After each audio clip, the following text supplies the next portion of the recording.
दोस्तों, इस बार 2025 में रक्षाबंधन के त्योहार को लेकर बहुत से लोगों के मन में कंफ्यूजन की स्थिति बन गई है कि रक्षाबंधन किस दिन मनाया जाए और इस बार भद्रा है या नहीं, यह सवाल भी सबके मन में घूम रहा है। इन्हीं सब बातों के साथ हम आपको कुछ ऐसे खास उपाय भी बताएंगे जो हर बहन को इस रक्षाबंधन पर जरूर कर लेने चाहिए। इसलिए आज के इस वीडियो में हम आपको रक्षाबंधन से जुड़ी हर जरूरी जानकारी देने जा रहे हैं, जिसे जानना इस बार बहुत अहम है। तो चलिए आपका ज्यादा समय बर्बाद ना करते हुए वीडियो की शुरुआत करते हैं। देखिए दोस्तों, एक बहन पूरे साल अपने भाई के लिए दुआ करती है, उसकी सलामती मांगती है, उसके नाम के व्रत रखती है, लेकिन जब राखी बांधने का वक्त आता है तो अगर उस समय एक छोटी सी गलती हो जाए तो वो सब कुछ छीन सकता है जो साल भर की दुआओं ने जोड़ा था। जी हाँ दोस्तों, रक्षाबंधन सिर्फ एक धागा नहीं होता, ये एक ऐसा वचन होता है जिसे निभाने के लिए भगवान भी बाध्य होते हैं। लेकिन अगर वही वचन गलत समय पर लिया जाए तो उसका असर उल्टा भी हो सकता है। और इस बार 2025 में रक्षाबंधन के दिन ऐसा ही एक समय आ रहा है, भद्राकाल का समय, जो इस पवित्र पर्व पर काली छाया की तरह फैल सकता है। हर साल लाखों लोग सिर्फ तारीख देखकर राखी बांध देते हैं, लेकिन उन्हें यह नहीं पता होता कि पंचांग में एक ऐसी छाया होती है जो अगर रक्षाबंधन के दिन पड़ जाए तो उसका असर सिर्फ रिश्तों तक सीमित नहीं रहता, बल्कि आपके भाग्य तक पहुंच सकता है। यही वजह है कि इस बार आपको पूरी जानकारी के साथ सही समय पर और पवित्र विधि से रक्षाबंधन मनाना है, क्योंकि इस बार का रक्षाबंधन सामान्य नहीं है, बल्कि यह वर्षों बाद आ रहे दुर्लभ योगों में से एक है।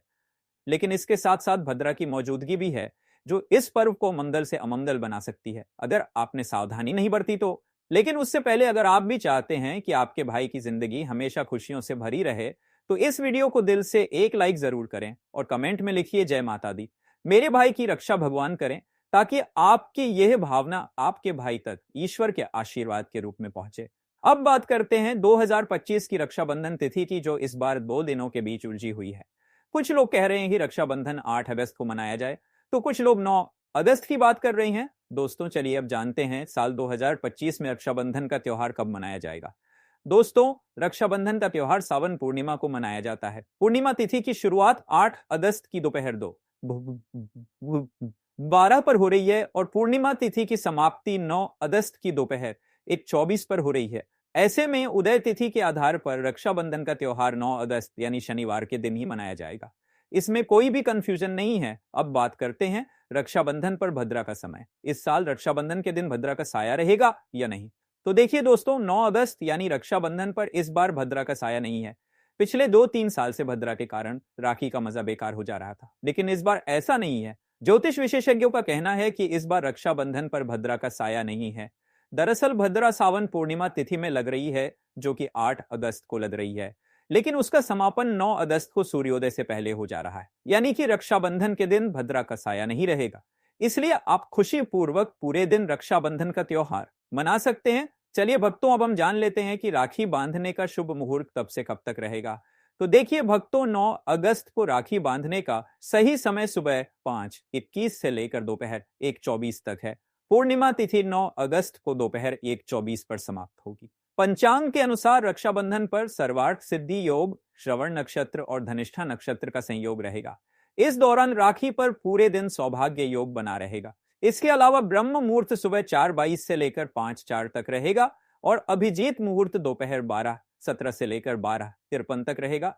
आखिर हम हिंदू हैं तो हर शुभ कार्य या अशुभ कार्य का पालन करना ही पड़ता है। किसी भी शुभ या अशुभ कार्य को नजरअंदाज तो नहीं कर सकते ना दोस्तों आगे की जानकारी बताने से पहले आपसे एक रिक्वेस्ट है, अगर आप इस चैनल पर नए हैं तो चैनल को सब्सक्राइब करके वीडियो को एक लाइक जरूर करें। साथ ही आप अपनी राशि कमेंट बॉक्स में जरूर डाल दें, क्योंकि हम राशि से जुड़ा भाग्य भी बताते हैं और भाग्य में चल रही परेशानियों को दूर करने के लिए आसान से आसान उपाय बताते हैं। इसलिए आप अपनी राशि कमेंट बॉक्स में जरूर लिखें। तो जो लोग कह रहे हैं कि 8 अगस्त को राखी का पावन पर्व मनाया जाएगा, तो दोस्तों ऐसी बातों में बिल्कुल भी मत आइए। 8 अगस्त को भद्रा का साया रहेगा और भद्रा काल में कोई भी शुभ कार्य नहीं किया जाता, राखी बांधना भी नहीं। शास्त्रों में साफ लिखा गया है, भद्रा काल में विवाह, नामकरण, गृह प्रवेश या रक्षाबंधन जैसे मांगलिक कार्य वर्जित होते हैं। भद्रा को लेकर एक बहुत ही प्रसिद्ध पौराणिक कथा है। जब रावण ने अपनी बहन से भद्रा काल में राखी बंधवाई थी तो साल भर भी नहीं बीता और उसका सर्वनाश हो गया, क्योंकि भद्रा शनिदेव की बहन थी, जिसे ब्रह्मा जी ने श्राप दिया था कि जो भी कार्य उसके समय में होगा वह अंत में विनाश लाएगा। इसीलिए पुराणों और शास्त्रों में बार बार कहा गया है कि भद्रा काल का त्याग करके ही कोई भी शुभ कार्य करना चाहिए। इसलिए 2025 में राखी बांधने का जो सबसे शुभ और सही समय है वह है 9 अगस्त को सुबह 5:21 से लेकर दोपहर 1:24 तक। यही वह समय है जब नाभ भद्रा रहेगी, ना कोई दोष और पूर्णिमा भी अपने पूर्ण प्रभाव में रहेगी।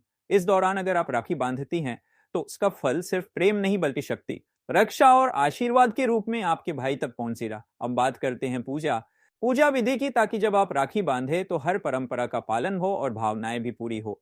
सबसे पहले सुबह स्नान करें, अगर संभव हो तो व्रत रखें, क्योंकि व्रत से बहन की दुआओं में और शक्ति जुड़ जाती है।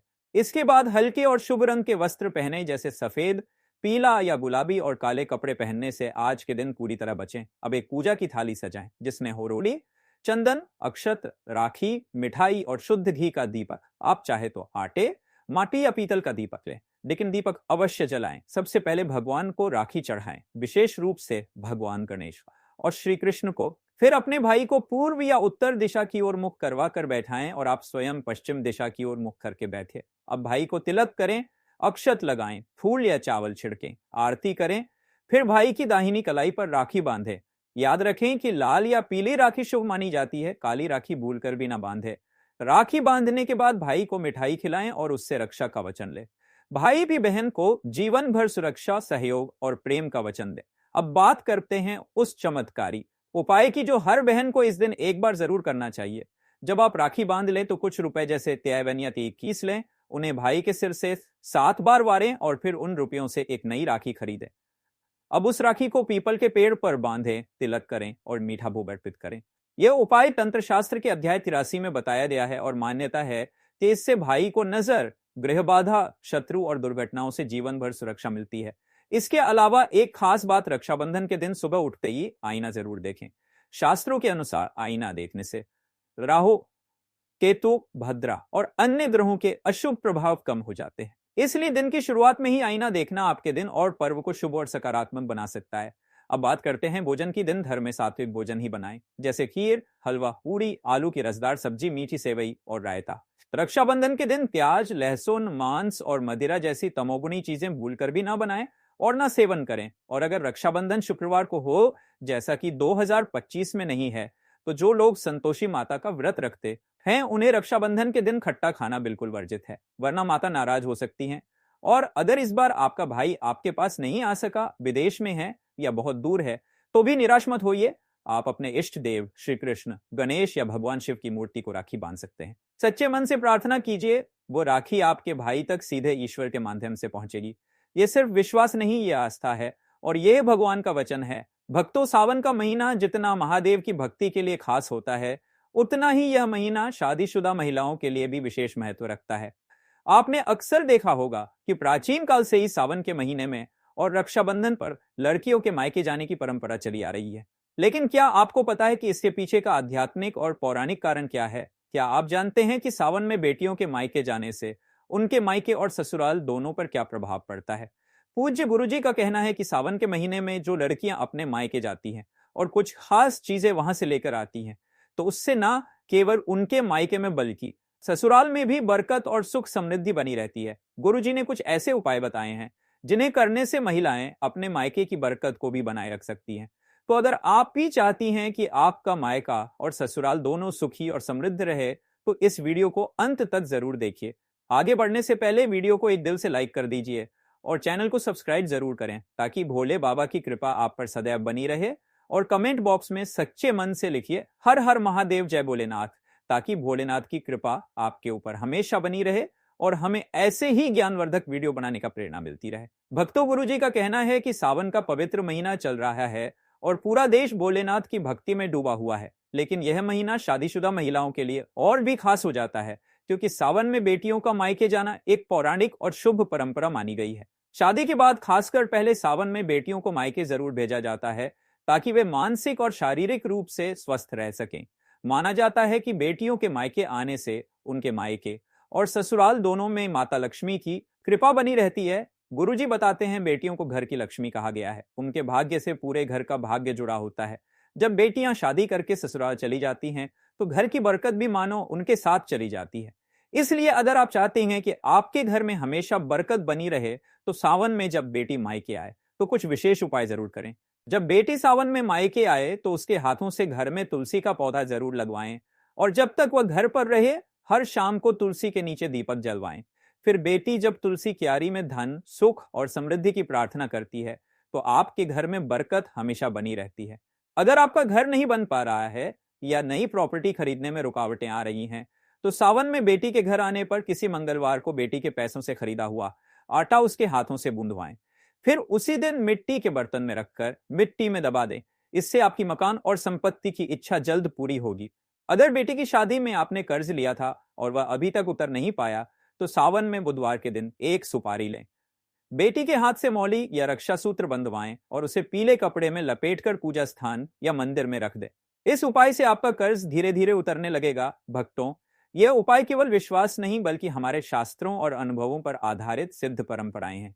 अगर आप भी चाहती हैं कि आपके घर में सुख, शांति, समृद्धि और लक्ष्मी की कृपा बनी रहे, तो जब आपकी बेटी सावन में मायके आए तो इन छोटे छोटे उपायों को अपनाएं। ये उपाय आपके घर में सकारात्मक ऊर्जा, धन धान्य और रिश्तों की मधुरता को बनाकर रखेंगे। भक्तों, गुरुजी का कहना है कि सावन का महीना प्रकृति के लिए बहुत ही खास होता है। इस समय प्रकृति में चारों तरफ हरियाली होती है। उसी तरह जो नई नवेली दुल्हन होती है, उनके मन में कई तरह की नई उमंगें रहती है। सावन के महीने में जिन बेटियों की नई शादी हुई होती है, वह अपने मायके जाना चाहती हैं। ऐसे तो मायके वाले अपनी बेटियों को हर वो चीज देना चाहते हैं जो वो दे सकते हैं, लेकिन गुरुजी ने कहा कि बेटियों के मायके में कुछ चीजें ऐसी होती हैं जो माँ बाप को भूल कर भी नहीं देनी चाहिए। इसी के साथ अगर सावन के महीने में माँ बाप अपनी बेटी को कुछ खास चीजें दे देते हैं, तो इससे न केवल उनके ससुराल में बल्कि मायके में भी लगातार धन धान्य की बढ़ोतरी होती है और माता लक्ष्मी का आशीर्वाद उनके जीवन में बना रहता है। तो चलिए सबसे पहले ये बता देते हैं कि गुरुजी ने कौन सी चीजें बेटियों को अपने मायके से लाने के लिए मना किया है। गुरुजी का कहना है कि बेटियों को कभी भी अपने मायके से गैस का चूल्हा, सिलेंडर या फिर अग्नि से जुड़ी हुई कोई भी चीज बिल्कुल भी नहीं लानी चाहिए। कहा जाता है कि अगर बेटियां ऐसी चीजें अपने मायके से ससुराल में लेकर आती हैं, तो उनके ससुराल में इनका नकारात्मक प्रभाव पड़ता है और उनके घर में लड़ाई झगड़े होते रहते हैं, क्योंकि भक्तों, अग्नि की प्रकृति ही तीव्र और परिवर्तनकारी होती है। अगर ये गलत समय या गलत माध्यम से घर में प्रवेश करें तो यह शांति को भंग कर देती है। इसके अलावा बेटियों को कभी भी मिर्च, मसाले, आचार जैसी तीखी या मसालेदार चीजें भी अपने मायके से लेकर नहीं आनी चाहिए, क्योंकि भक्तों ऐसा माना जाता है कि अगर बेटियां ये मसालेदार चीजें मायके से लाती हैं तो ससुराल में उनके रिश्तों में खटास आ जाती है और वह अपने जीवन को ठीक से नहीं चला पाती। इसी के साथ बेटियों को यह भी ध्यान रखना चाहिए कि सुई धागा, सिलाई मशीन जैसी चीजें या चाकू, छुरी, नेल कटर जैसी नुकीली वस्तुएं भी अपने मायके से ससुराल कभी नहीं ले जानी चाहिए, क्योंकि भक्तों अभी सावन का महीना है और रक्षाबंधन आ रहा है। बेटियां अपने मायके आएंगी, तो ऐसे में कोई भी माता पिता अपनी बेटियों को खाली हाथ विदा नहीं करते। तो अगर आपकी भी विवाहित बेटियां हैं और आप उन्हें उपहार में कुछ देना चाहते हैं, तो गुरुजी का कहना है कि आप अपनी बेटियों को हरे रंग का श्रृंगार जरूर दें। भक्तों, कहा जाता है कि सावन के महीने में जो भी सुहागन महिला हरे रंग का श्रृंगार करती है, ऐसी महिलाओं के जीवन में प्रेम बढ़ता है और उनका सुहाग दीर्घायु होता है। और अगर बेटियां अपने मायके से हरे रंग के कपड़े, चूड़ियां और सुहाग का सामान लेकर अपने ससुराल में आती हैं, तो न केवल उनके ससुराल में उनका मान सम्मान बढ़ता है, बल्कि उनके दाम्पत्य जीवन में भी खुशहाली बनी रहती है। भक्तों, सावन और रक्षाबंधन के इस शुभ अवसर पर अगर आप भी अपनी बेटी को विदा कर रहे हैं, तो इन बातों का जरूर ध्यान रखें, क्योंकि छोटी छोटी बातें बेटियों के जीवन को बड़ी बड़ी खुशियों और कष्टों की ओर मोड़ सकती हैं।